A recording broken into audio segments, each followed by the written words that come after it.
السلام علیکم. ڈاکٹر ویزکا from expert council clinic of Lahore nephrology سیٹ پر ہم رینل ریپلیسمنٹ تھراپیز ڈسکس کر رہے ہیں اور ہم پہنچ چکے ہیں ڈائلسس اور ٹرانسپلانٹ کے ڈسکشن میں.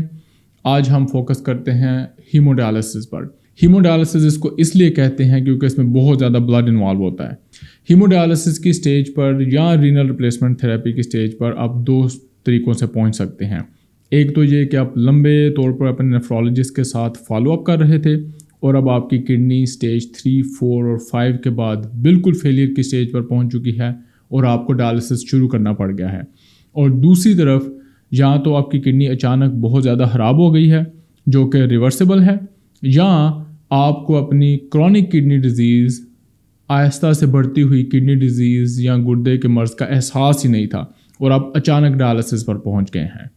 اس میں جو پہلی سچویشن ہے اس میں تو نیفرولوجسٹ آپ کے ساتھ کوآرڈینیشن میں رہتا ہے اور آپ کو GFR 20 یا 18 پر ریفر کر دیتے ہیں یورولوجسٹ یا ویسکولر سرجن کے پاس جو آپ کا AV فسچولا بناتا ہے.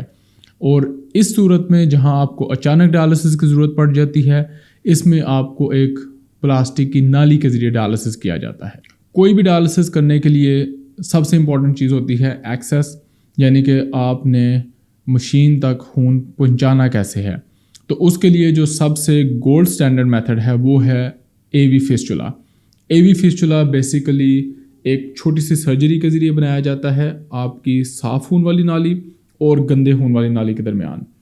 ان دونوں کے درمیان ایک راستہ بنا دیا جاتا ہے اور ڈائلسس کرنے کے لیے اس کی ایک سائڈ سے بلڈ لے کر مشین کی طرف بھیجا جاتا ہے اور دوسری سائڈ سے صاف بلڈ واپس باڈی میں بھیج دیا جاتا ہے. کچھ لوگوں کی وینز بہت اسٹرانگ نہیں ہوتی، ان میں AV فسچولا نہیں بنایا جا سکتا.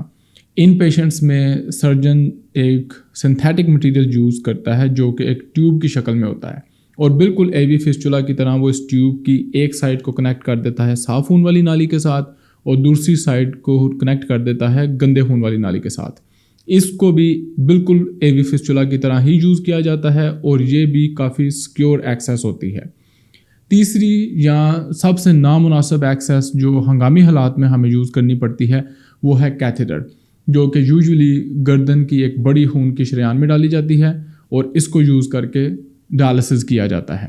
ہیمو ڈائلسس نارملی ریکمینڈڈ ہے ہفتے میں 3 دفعہ اور یہ آلٹرنیٹ ڈیز پہ کیا جاتا ہے، یعنی کہ ایک دن چھوڑ کے ایک دن.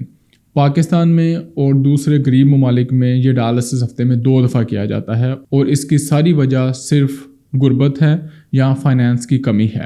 اس میں کوئی گائیڈ لائنس میں کنفیوژن نہیں ہے. جو انٹرنیشنل گائیڈ لائنس ہیں وہ ریکمینڈ کرتی ہیں کہ ہفتے میں 3 دفعہ ہی ڈائلسس ہونا چاہیے. ڈائلسس کے پیشنٹ کا ایک ٹیپیکل ڈے کیسے ہوتا ہے؟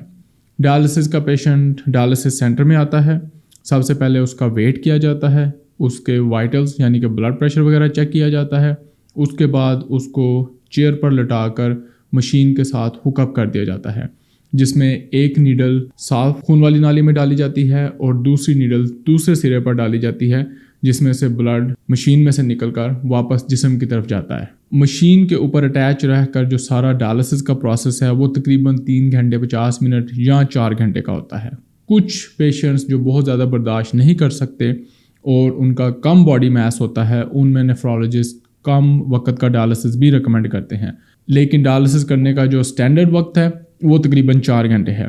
اس کے بعد پیشنٹ کا دوبارہ ویٹ کیا جاتا ہے اور پیشنٹ گھر چلا جاتا ہے. یہ وہ بیسک انفارمیشن تھی جو آپ کو ایز اے ڈائلسس پیشنٹ یا اگر آپ کے گھر میں کوئی ڈائلسس پیشنٹ ہے تو آپ کو ہر صورت پتہ ہونی چاہیے.